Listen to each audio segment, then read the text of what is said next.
Roguelikes are one of my favorite genres as a game developer. There's so much room to experiment, add fun and interesting mechanics. The mix of difficulty, random generation, and skill expression is just really interesting to me. But if we take a step back, there's actually quite a bit we can learn from roguelikes. Looking at roguelikes on a surface level, and without getting too caught up on definitions, roguelikes are intended to be played repeatedly, having randomly generated environments and scenarios for the player to contest against as they get better and more familiar with the game until they master it. But how are roguelikes like FTL, Spelunky, Nuclear Throne able to be played for dozens to hundreds or thousands of hours without getting stale or boring? Well, good game design. Let's take a look at a few of the games from the genre and see if we can learn anything from them and how we can apply that knowledge to our own games. If you're watching the video in the first week of it being out, I'm doing a giveaway, so there will be more information about that near the end of the video. Because roguelikes are designed to be played so much, they need to have a pretty tight gameplay loop. The way many roguelikes tackle this is to put the player into a positive feedback loop for each run and for your overall progression as a player.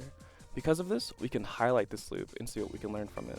Quickly, it's important to note that positive feedback loops are just called positive feedback loops, and it doesn't mean that the result is inherently positive. They're just called that because the output of the positive feedback loop is an amplified version of the input. So you start a new run, you overcome obstacles, you earn upgrades which help you conquer future challenges, which allows you to earn even more upgrades, and the loop continues. As you do this, your knowledge grows, and you'll be able to handle more and more of what the game throws at you. This can be seen most clearly in games like The Binding of Isaac and Risk of Rain, where the items you collect can be extremely powerful and have synergies that empower each other.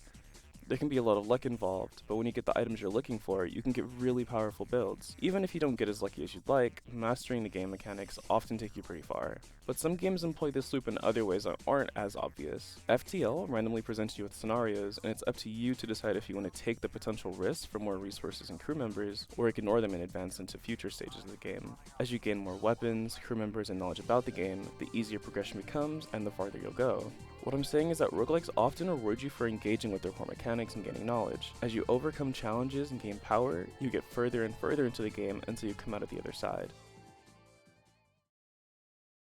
There is another side to the coin, however. Have you ever played a game and become too powerful? Maybe you've gotten a bunch of upgrades and now things are kind of at a standstill.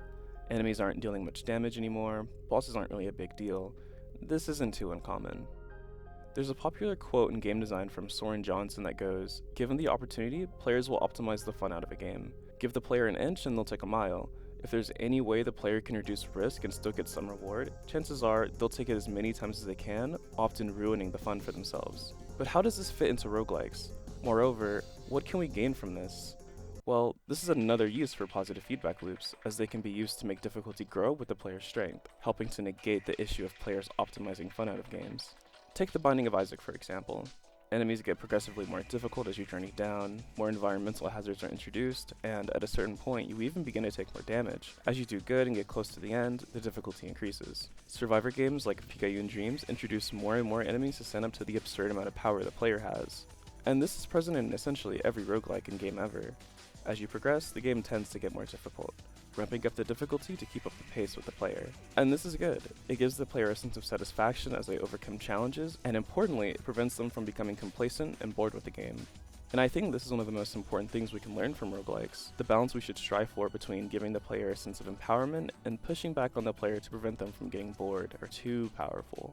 The most common application of positive feedback loops is as the core of a game's progression system. This is done in essentially every game. Good examples of this are survival games like Minecraft and Terraria, where you progress through different tiers of tools by using the previous tier, each tier typically being better than the last.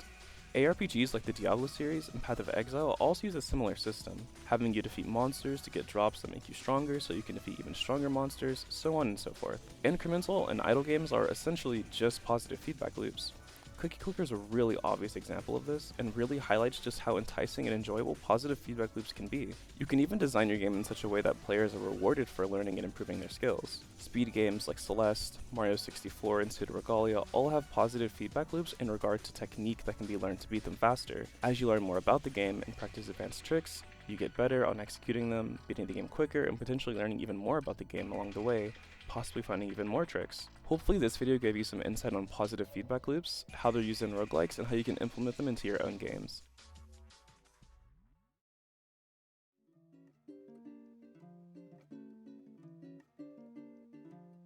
So the giveaway.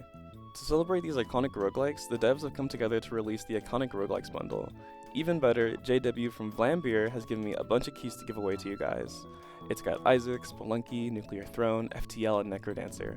I'll leave a link to the bundle down below if you want to buy them, but if you want to join the giveaway, all you have to do is join my Discord server, and that's it. Thank you for joining the giveaway, thank you for watching the video, and I hope you have a great day.